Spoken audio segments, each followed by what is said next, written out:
Welcome back, Challenges Build Champions podcast. I'm so excited. Bellman versus CEO. I love sharing these stories with you because they were so impactful for me as I'm watching them. And I just thought, I can't wait to hop on the podcast, share them with you, and hope you get some value out of this. There's a couple different takeaways with this story here. I have a chance sometimes to do remote work and sometimes during the week, weekend, whenever. A lot of times I'll do remote work, as you can see behind me, from home. And sometimes if I don't have to record or be loud or be on a podcast, I will go somewhere to do work. Oftentimes I would go to a chain coffee shop, which was completely fine. Pretty chill, calm environment, no problem. But there's also a hotel that is down the street from where I live. It's called the Broadmoor, and it is a beautiful, incredible setup. It's like a resort hotel. Some of the biggest names in the world have been there. President George Bush, President Barack Obama, Michael Phelps, Tim Tebow, Mickey Mantle back in the day, athletes, entertainers, CEOs, Warren Buffett, presidents of the United States. So many incredible names on multiple hallways. They have everyone's picture up. And I always walk through that hallway and I always recognize somebody new every time I walk down the hallway. It's mind blowing. But I'll now go there sometimes to do a couple hours of work. And it's just because it's a prestigious, beautiful, gorgeous hotel. I was curious to see what the type of people would be coming in and out, how they treated people, how the guests treated them. And first off, what I noticed is it's just the people, for the most part, are unbelievably kind, generous, smiling, seem to be loving, seem to be full of life, seem to be energized. Tony Robbins has a quote. I don't know if he said it first or somebody else, but proximity is power. Proximity is power. If you want to reach a goal, like getting close to the goal helps. So, getting around people that are going to this hotel, ultra successful people, is just so interesting. And they have a lake in the center of the property with about a half a mile walking trail around the outside of it. And if I need a quick break, I'll do a quick loop. And just hearing the conversations people are having. I shared this story with a friend of mine.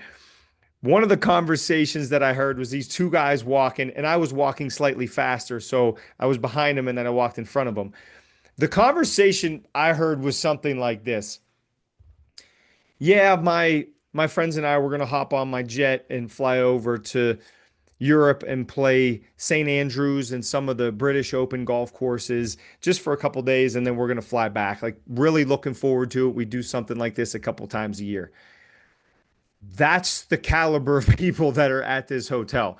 The guy either rents or owns a private jet, flies with his friends. Like, friends, what do? We go for a workout for 45 minutes. This guy goes to Europe for 4 days and plays golf at some of the nicest courses on the face of the planet. So it's just interesting to be around that environment. And it just feels like success. It feels like no excuses. It feels like people that want a certain lifestyle and they're going to go at it no matter what it takes. And they're not going to stop till they get there. And that's what I want to be around. And it's been awesome experience to be around. The name of this episode, Bellman versus CEO, was just a quick snippet of a story that I saw early on. I was sitting at one of the coffee shops doing work, quiet, nice environment, and I can see the bellman and I can see where the guests come in, to check their bags. I'm not that far away, so I can somewhat hear the interaction, but definitely see the looks on the faces, the mannerisms, how the vibe is between the guest and the bellman. And this one guy walks in, which would look like maybe in his 50s, look like his wife and two kids. And he goes up to the bellman. Bellman's smiling, the guy's smiling. The wife and kids sort of go off to the side, and the interaction is between this guy and the Bellman. And I say CEO, he looked like he could have been a CEO. I don't know what his background was, but they have an exchange, and it wasn't like a CEO and Bellman exchange. It was like a human exchange. It was like, how you doing? Great to see you again. Of course, this guy had probably stayed there many times before, and they had some sort of rapport from previous visits. But the CEO, as we're calling him, asked about the Bellman. You could see it, I could hear it, I could sense the interaction. And it was beautiful. It wasn't a hierarchy of this is the CEO, that's the Bellman, so I'm going to talk down to this guy. It was two humans on the same level for 5 minutes.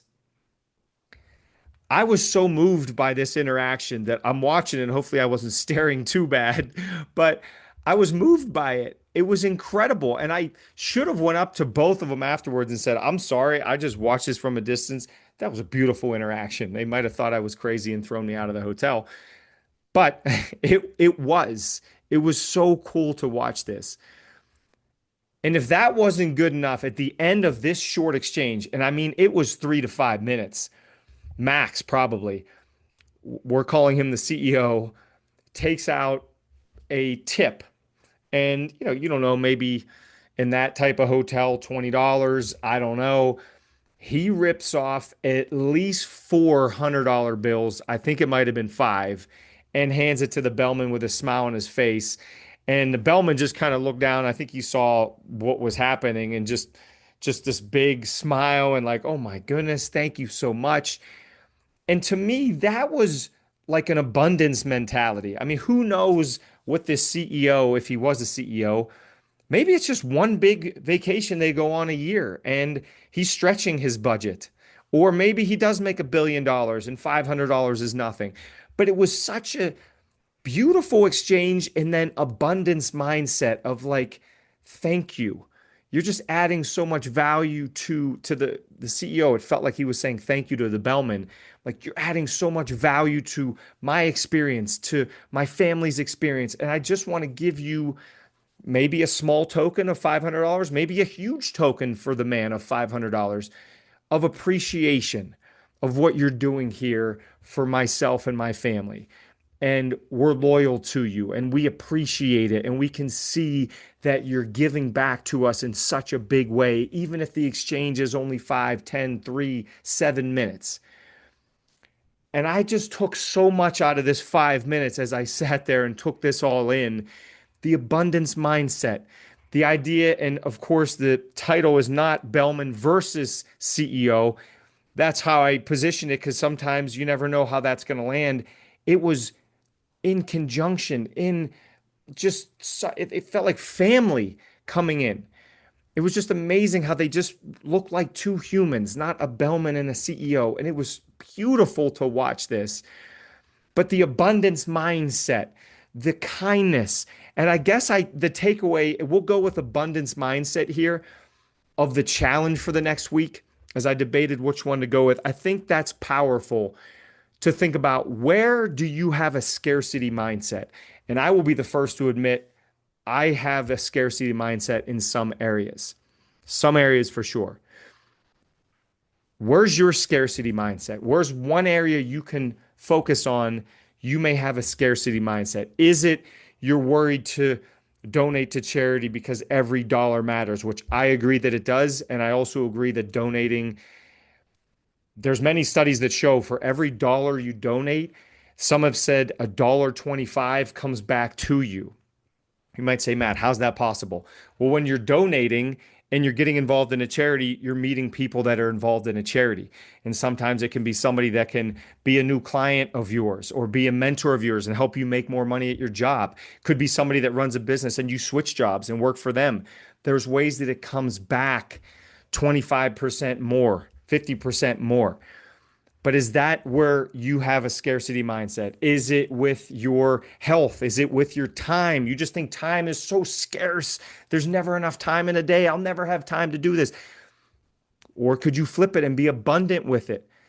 I can shut off the TV an hour earlier, get up an hour earlier, and have a full hour to myself to meditate, to pray, to journal, to read, to exercise, whatever you need the hour for. Where do you have a scarcity mindset, and how can you slowly transition that into one of abundance? Because the world is abundant, isn't it? It's crazy how abundant the world is. There's so many beautiful people to meet. There's way more money to go around to get if you need sales for your business. There is time if you allocate it the right way and you're disciplined with how you spend yours.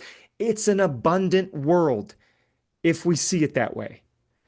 And as I said, I'm guilty of this as anybody of a scarcity mindset.